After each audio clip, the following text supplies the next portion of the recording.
I will call to order the April meeting of the Finance Committee. We will get going here. Welcome, everybody. This is April, right? Yeah, it is. All right, I had to take a minute. I wasn't sure of the year. I didn't commit to go that far. So get the right month, please. Okay. We have a number of items to go over. We will begin with consent. Are there any items anyone want to pull from consent? Hearing none, can I get a motion to approve the consent items? Second.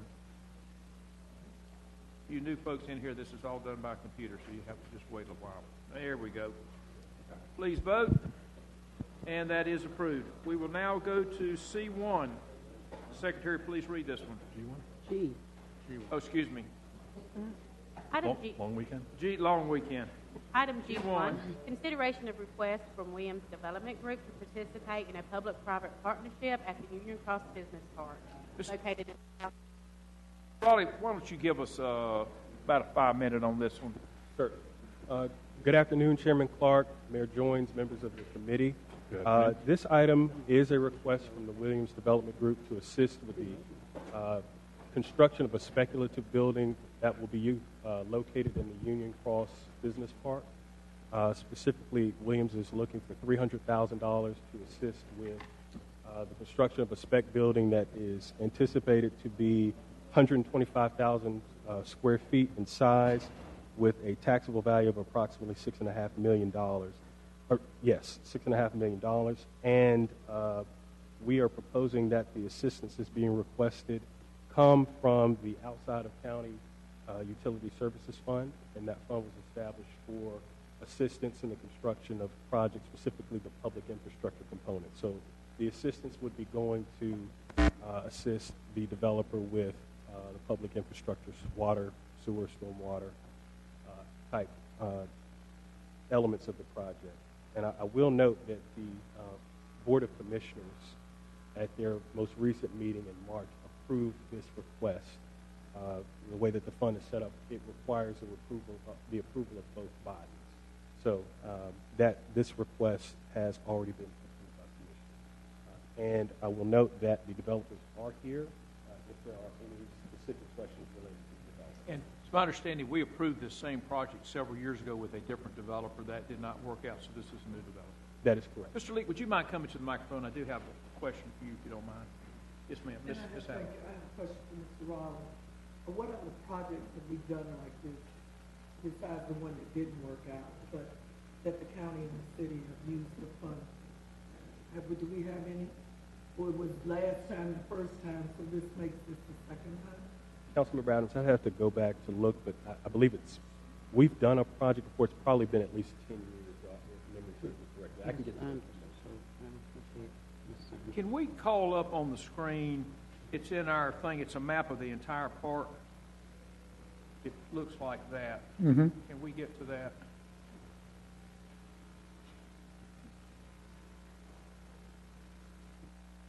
Just hang on a second. If you give your name and address. Sure. Bob Leake, 1080 West 4th Street, Winston-Salem, 27101. I don't need to see it. I can see it from here. I'm okay. It's in the attachment. It's page 3 of 3. It's in. It's the first PDF. First PDF. The first. We're getting.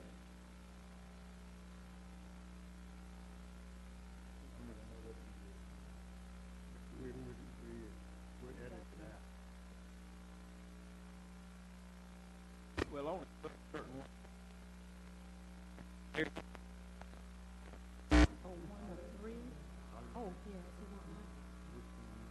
The first PDF, just scroll through the three pages. We got Is that it right there? Nope.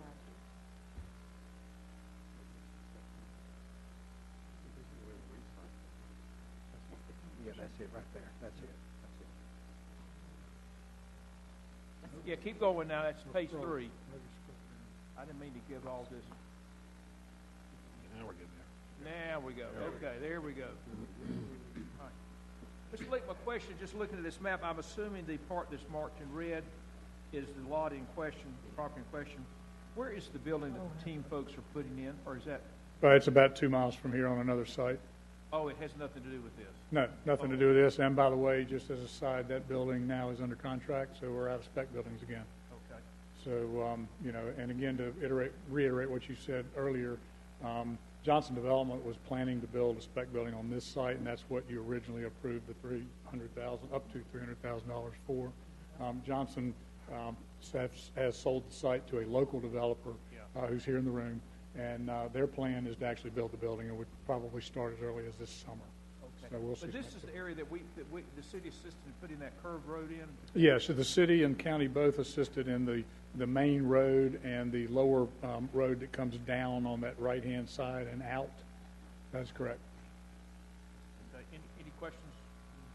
No, I'm just going to say when the councilwoman asked a question from Mr. Raleigh, it seems as though Ms. Saunders was shaking her head since she said Ms. Smith, maybe she would know. You want to repeat the Yes, question? the question is, what other example of a project we've done with the county using this fund?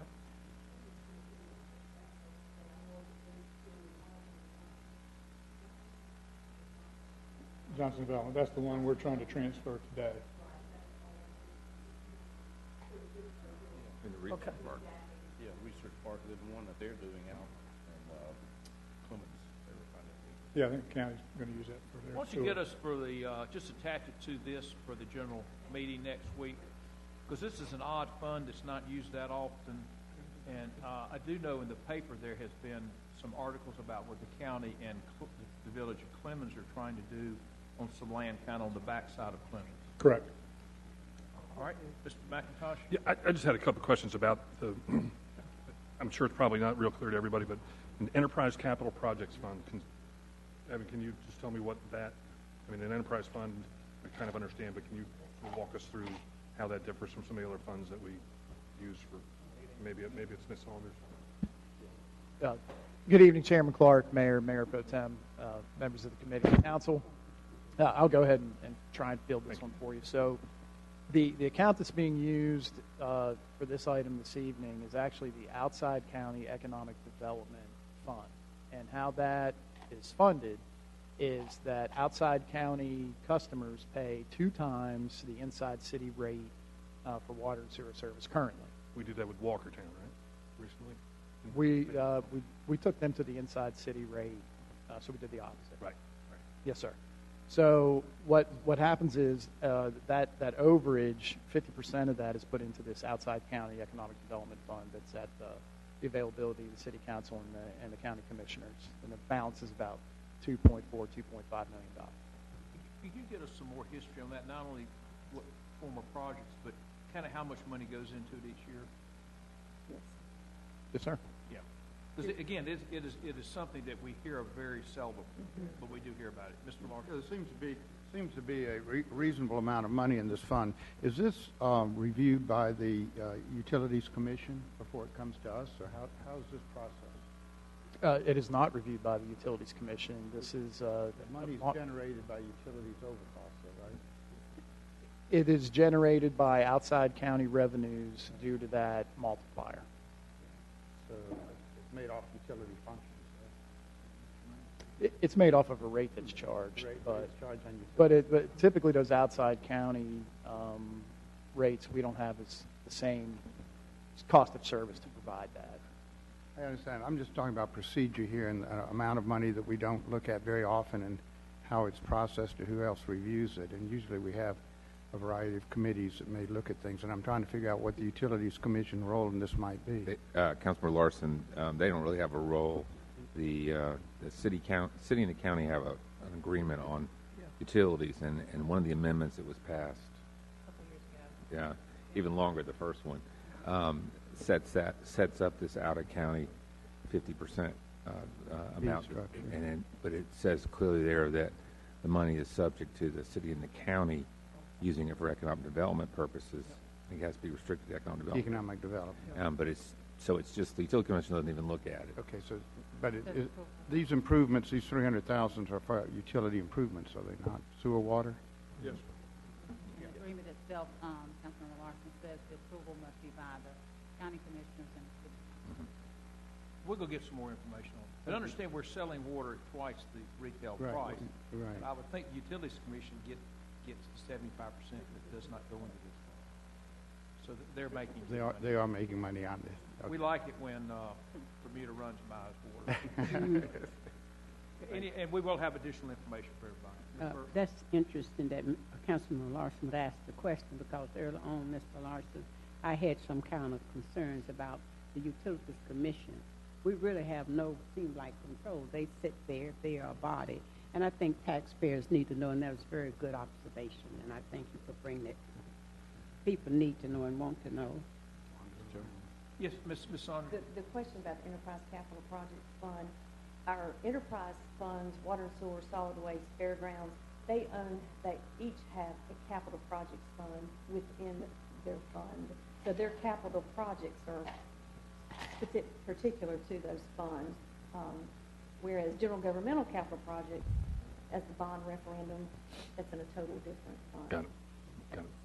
We'll have some more information, because again, I think we're going to find out in the last many years it's not used much. And my suspicion is that it's not as much money going into it as it used to, because we used to sell a lot of water to Greensboro, and we don't anymore. So my suspicion is this is a fund doesn't have much dribbling in.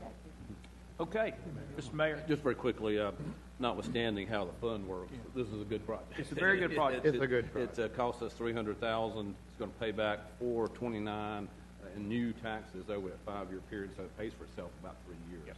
And then it just keeps going on to pay additional monies for us. And so this is exactly the reason this fund was set up, to make projects like this happen. Can I get a motion on it? Motion. Second. We have a motion second. Everybody please vote.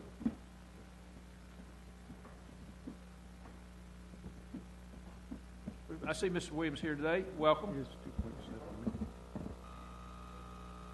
Okay, we will now go to G. Oh, we had one of our representatives from Raleigh walk in. Mr. Montgomery, you're welcome. Aren't you supposed to be in Raleigh working? Okay. You're always welcome. Thank you for coming. We will now go to G2. If the Secretary please read that one. Item G2, resolution approving an interlocal agreement with Forsyth County for the financing, ownership, and operation of a new parking facility. This item was continued from the March finance committee. Let me refresh everyone's memory. This all started off when the team company, that's Robin Team and other folks' company, decided to build a new office building attached to the old Bailey power plant, and they needed some parking to go with the building. The only thing they asked from an economic incentive was for us to build a lot that we would park our cars on it, so they in turn could actually rent parking spaces. So, we agreed to that, and the benefit of that is we're getting rent for parking spaces and we're getting property tax off the building. The downside of the initial agreement was that we were going to build a surface level parking that was only going to be good for 4 or 5 years, and then we were going to have to do something else. So it is purely coincidental, but very, I think, fortuitous for the city. At the same time, the county has been debated for some time building a new courthouse or renovating what they had, whatever. Anyway, they have decided to build a new courthouse. They need to build a new parking deck to go with it, and approached us about them adding some more floors on top, and those we would get X number of parking spaces, whatever there is. 183. 183. This is important that we do this now. We will also, the reason I mention that, this will be part of the discussions on April the 15th, and we'll talk about lobs, what potential projects we have to use that money on. This is important because the county is ready to either kind of fish or cut bait. Do you want 2 more floors or not? So that's where we are. We will, in essence, pick up 35.4% of whatever it costs to build it. Hopefully they get nice competitive bids, and each month going forward, we'll pay 35.4% of the electric bill or the cleaning bill, whatever comes with the parking deck. So anyway, I just want to be sure everybody understands the history of this goes way back, but we really need to make a decision today. Now, Mr. Garrity, why don't you comment on how you were able to reduce the amount of lobs we were going to using? Sure, Chairman Clark. What we were able to do was to take the two revenue sources that were freeing up by partnering with the county.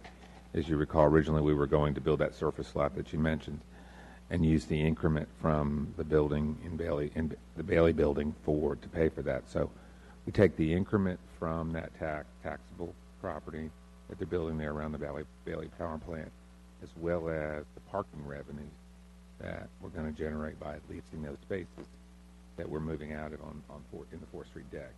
Two of those together is enough revenue to cover $2.5 million of the $5 million costs for this deck. So that freed up more money for other important limited obligation bond projects. Is there any way we could bring up the map to show everyone where these things are? The map's in our layout. I hate to keep bringing maps up, but I want to be sure everybody understands what we're doing here. If I could just note also, there'll be 101 public parking spaces in this deck as well, so it's not just... Yeah. Right. We're sharing the public.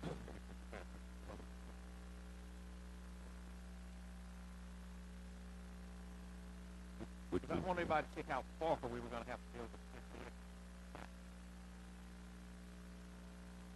Keep going. Second video. Come back in a little bit.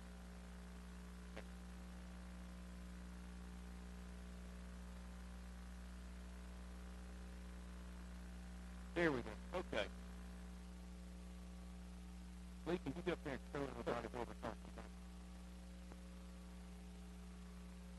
Yeah.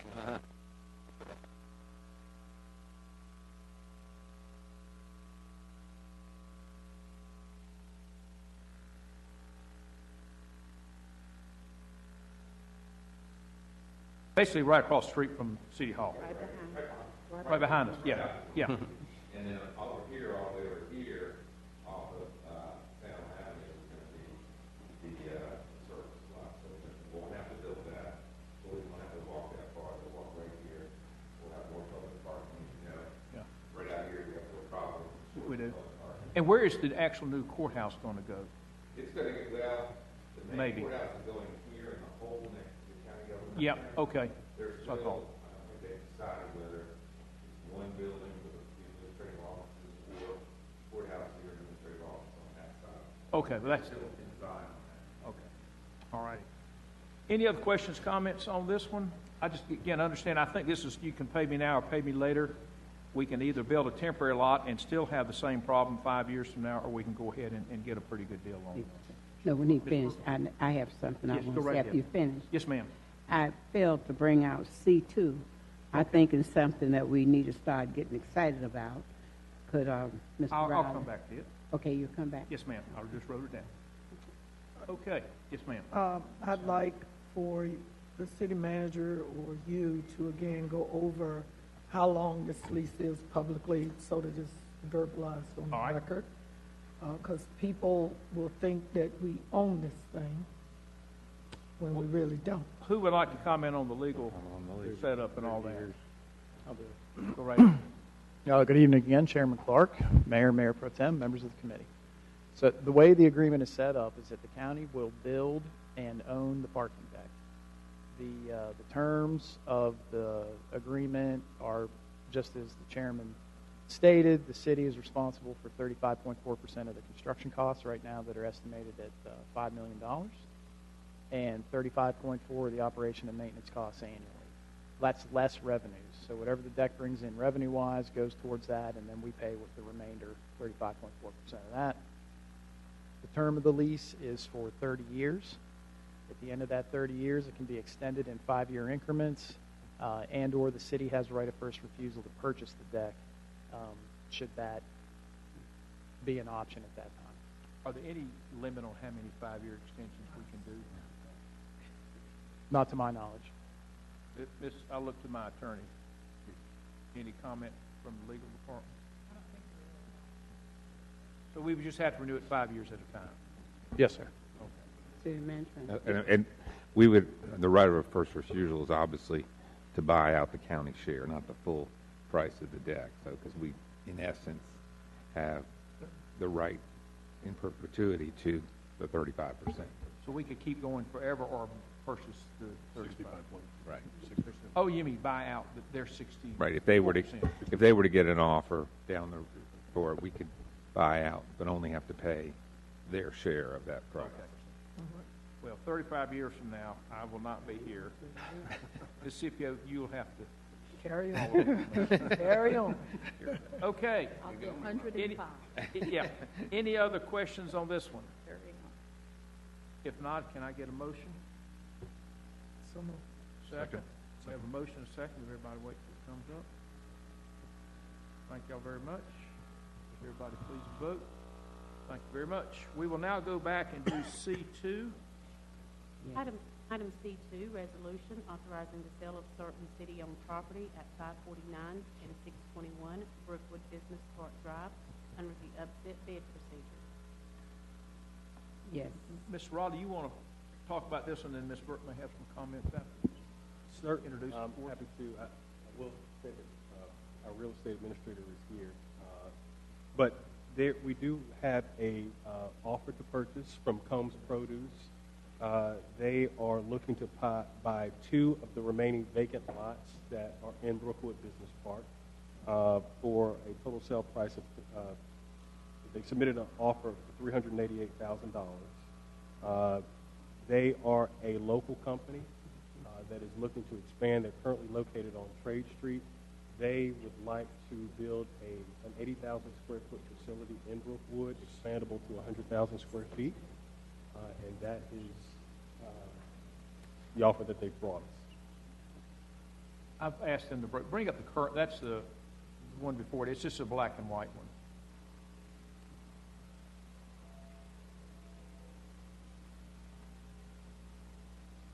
Yeah, can you blow it up any? That awfully little.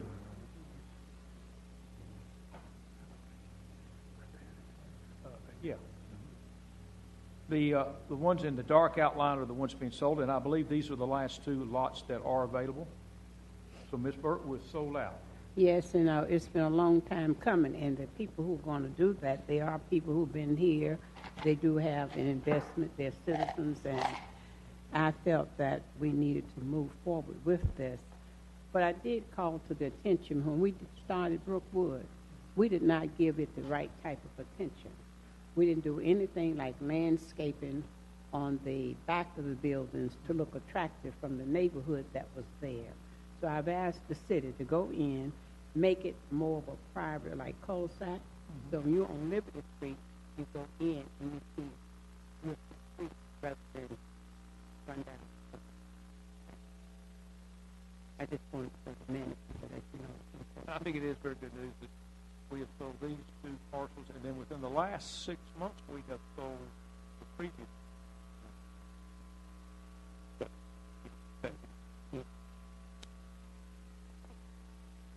Just looking at the tax map, it looks like we own additional property around this. Is that right? Mm-hmm. So will we explore the potential of expanding the park? Is that something that we want to think about? It's a possibility.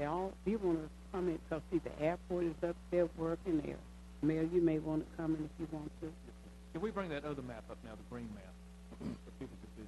That's what's there now. I'm on a map kick. We are definitely running out of industrial property to develop within the city. And Mayor Pro Tem Burke, in response to your question, Mayor, the map is coming up. We do have plans to continue the development of the park. This, if the sale is completed, would kind of exhaust of all the developable land that's there. We have engaged an architect and have already done some design work with 3 additional lots that are kind of on the south side, just south of Lot 2 and Lot 8, as pictured on that map. This is the master plan that you're looking at. It does show a total of 9 lots. The park is bisected by property that we don't own, so the 3 lots that are on the south side, we have access issues there. But the land where you're seeing Lot 3 and Lot 7 is land that we intend to develop in our next phase of development. Kirk, would you mind going to that and showing kind of with your finger where the road ends in the next series of blocks we're going to be doing?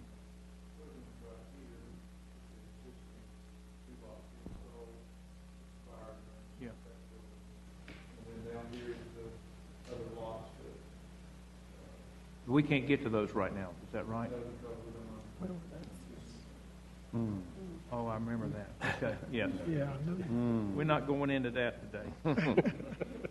Okay, very good. Mr. Chairman, just a quick question. Yeah. I mean, not complaining about this at all, but the tax value is $239. The offer was $388. That's good. I mean, what was the price? It was substantially above tax value. We got direction from Meridian on this, setting the price on it. Set the price on it. And we felt like, I think that this would complete the vacant lots in there and would serve as more anchor space to move and develop the other lots, as Mr. Raleigh has said. Yeah, I think it says, as Ms. Burke said, it sets a good comparable price going forward. I thought so, and they were very nice. They say they made investments in this city and they wanted to stay. And so I thought that was Like that. Please keep us posted. Thank y'all very much. Okay. We will now go back to G3, please. If somebody could, Secretary, please read that one. Item G3, resolution authorizing modifications and execution of a lease for surplus space in the Union Station building at 300 South Martin Luther King Jr. Drive, under the provisions of North Carolina General Statute 160A-272, located in the East Ward. Mr. Bowling, why don't you give us a 2-minute, then Mississippi, I'm going to turn this one to you, because this is kind of your ward, and let you ask comments or make comments and ask questions. Kirk, if you just reintroduce it to us, please. Certainly. As you recall, last month in Finance Committee, this item came to you, and it was a modification of an earlier agreement that the city had with Elizabeth's Pizza to lease space in the Union Station building for a sit-down Italian restaurant. There was an action by the City Council in May of 2018 approving this, but last month the action was to adjust the square footage and also increase the amount of rent that was being paid. Also included in that packet last month was a memo which addressed some questions that had previously been asked in an attempt to answer any outstanding questions having to do with what was included in the upfit costs from the city, having to do with the commission paid to the realtor, some limitations that Elizabeth wanted as far as competition and the use and design of the space. So that was provided with you. So at this time, we're certainly able to answer any further questions that you may have on either the memo or on the lease proposal. Ms. Scipio, this is your ward. I'll let you make any comments, whatever you'd like to say. Thank you, Mr. Chairman. On this particular lease, I think it's a fabulous lease. It's a premium treatment for getting a restaurant into Union Station. I had concerns when I saw the memo that we saw that, because I thought we were actually, as a city, giving real premium treatment to the tenant. It's my understanding that this has been agreed upon. I just wanted to make sure that council members understand that as we move forward with other tenants, that we must be willing to give them premier treatment also. I don't ever want us to be in a position of discriminating. The square footage rate, as you know, is way below the market rate. And if that's what it takes to have a restaurant there, that's what it's going to take. But when other businesses come, I want us to know that we're in that position of offering premier treatment, because I believe it's setting a real precedent for that space. And we Are do you have. comfortable with that? I'm comfortable with it if everyone's in agreement with it. Mr. McIntyre? My question was, when we walked the site that day, there was questions that went back and forth about, because this is a historic property and was done using federal money, that space 208, which is now going to be part of the pizza place, how do you know how that's going to be used? Because I know we couldn't, there was talk about connecting it to the lobby, and I think we were talking about that could not be done because of the historic nature of it. The small space? Yeah. I think the discussions with Elizabeth's Pizza has centered around the idea of whoever leased that space would design it in such a way that they could close up their counter, close up their space. When they closed, there could remain a walk-through to get from the common area over to the restaurant space. That would be part of the conditions of that lease. It would have to accommodate a type of walk-through there. Because that dealt with some access issues, right? Space 205 is still leasable, is that correct? The blue space on here? It's still available? And so that would not hamper them if we had to have people come through. Okay, all right, makes sense to me now. I just talk That was real critical, that they had access from the main building to come into that, other than just going through the outside. Right, but it got tricky with the Yes. Secretary of the Interior. Yeah. And what we, So we've sort of agreed that that entrance, which was the entrance to the colored side of the train station, would stay open. right. And people who access the blue area or 205 would have to be in agreement for that. So to access the blue area, they'll come in what I would call the main door there. Okay. Now, do we have a lead on that tenant, the blue area? We have 4 prospects at this time that have been supplied by Atkins CDC, but have not taken action on any of those at this point in time. Is there any other, I fear to ask to put this up there, but is there any other space on that main floor that's rentable? Because where the benches are, I would think you couldn't rent because you got to go to get to the restroom.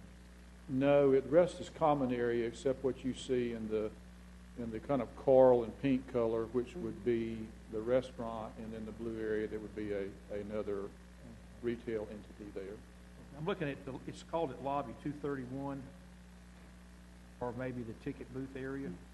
But as an event space, that It's- space could be used. Okay. That area is really what we are reserving as our museum area for special events. Special events. The Spectacular ticket space. booth area is rentable, Okay. and there's a potential There as well. person for there. Okay. All right. Any other questions, comments, Ms. Burke? I was going to say I appreciate what Ms. Scipio said about this, but every time we come to this, I always feel unhappy. WSSU could have purchased this for just under $50,000. I'm going to say it more and more for a minute. And then we not being, as they not being businesslike, was afraid to move forward because they had a trustee board member that connected with big stuff and scared them from doing what they should have done. And then we come around and we sell something to somebody. What did we pay him, Davis, for that? I mean, what did he pay us? It was like we paid him. We had to go through condemnation with Mr. Davis. I'm trying to remember what. I mean, remember, what did he Angela? buy it for? Oh, he bought it for. I Really? think all in, counting his moving expenses, this is maybe 1.6 million. Mayor would know. What did he I think sell? he paid council member a couple $100,000. Yeah, and Many years see, ago. he got the houses back in there. He got all that property. And then we had to pay him to get it back. How much? Well, counting relocation, it was well over $1.5 million. And he complained, and I used to have a job at the college, and I'd pass by and see things not right. And when I left the college, he said, I'm so glad Miss Burke is not passing my building every day because she reports me every day. But I tell you, something that we cannot get beyond. I hope next time we'll be a little more wiser. WSSU with property around them. If it ever happens again. And Councilmember Adams and I have talked. We really want to work hard to get trains coming into that lower level down there. DOT made a commitment probably 15 years ago that they would do front train service here once we got the thing. So Councilmember Adams reminded DOT board that night about that. So we're going to continue to push hard on that. Thank you. Ms. Adams? Again, I think thanks to the staff, thanks to Atkins CDC, thanks to the former council member, thanks to the new council member, thanks to this council for us moving in the direction. It wasn't popular when we laid the line to buy this train station. People did not understand that it was going to take a little time, like other things. It's the process. But we were determined that we were going to have ownership of this train station. We recognize the historical perspective of this and what it means to not just the African American community, but the whole community. And as we move forward in other initiatives that we do, we also said that we have to try to hold on to what little bit of history we have left, particularly in the African American community, because there isn't any hardly. So this is the shining example. And again, for the council members that were on the council, thank you so much, because it was a battle to get this building. So thank you. And to the community. Can I get a motion on it? Oh, Mr. Larson? Just one quick question. 208, is this in the lease or not in the lease? This room, is this incorporated into the fee structure? Is this part of the... I didn't see it in the document. It indicated that it was at the city, the 208, what's now the Union News? Union Newsroom. Oh, Yes, that is in there. yes, that is in there. I thought Well, it was left at the It's referred to discretion. as Union News. It's Yeah. a small, probably an old Yeah, newspaper it's the- area. Yes, that It's included. So that's in the square footage. Mhm. Yeah. Okay. I didn't see that. It Quirky looked like it was left to Lee's discretion as to how that would be handled. That's just that's that small newsstand area. So the question is it at your discretion how it's being handled, or is it part of the lease agreement? Mr. Payne answered that. What I was reading seemed to indicate that how it would be handled would be left to the city manager's discretion, but was not part of the actual lease document that we're agreeing to today. That's correct. There was debate as to whether that was included in the lease or not. So we reached out to the tenant to see if they were going to make use of that space or not. It appears that it's included in the square footage, but not called out specifically by room number. So the provision is put in the resolution that the manager can negotiate. It's about 60 square feet. Any change as to whether, if they choose not to use that space, which is where they wanted to cut through originally, but historically we can't alter that. That's where the display case is. We made that provision so that the manager could negotiate that out or in as necessary. So it might be in, and it might be out. That's what I'm trying to... Is there any way we could get that resolved by Monday night? By Monday, we should. We've reached out to the architects to provide that information, not heard back yet, but we'll definitely have that by next month. Seemed like to me it's Really an odd difficult little space to piece of do. space why they would want it, Yeah. but it might actually make a nice It's actually, shop area. when they saw it before the renovation was complete, in the actual cabinet, the display cabinet that closed off that space, when they saw it, they thought it was an opening that went from the main lobby through that door into the restaurant area. However, there's only one door to the Union News, and it's from the restaurant area. And there's a display case across the front, so there's no access. There's no way you could. Mhm. Let's see if we can get that resolved by Monday Sure. night. And it sounded like me, I would prefer it be excluded, That's Yeah. what I'm... just because I don't see what use it would be to them. And the display cabinet is actually part of the historic Yeah, museum Fabric. part of which it. would be nice looking the other way. Thank you. Okay, That's the thank you, question. Mr. Larson. Do we have a motion on this yet? Have I asked for a motion? We have a motion, have a second? Second. Everybody push the button there, we'll have it. Everybody please vote. That is approved. Thank you very much. That is all we had on the agenda. I do not see Mr. Taylor, but normally public safety starts at 6 o'clock. I'm assuming it will. I see we have some officers in the back. I don't know if you're here to protect me or to at the next meeting. Restrain them. Anything else anyone would like to bring to the meeting? If not, we will stand adjourned, and public safety will begin at its normal time at 6 o'clock.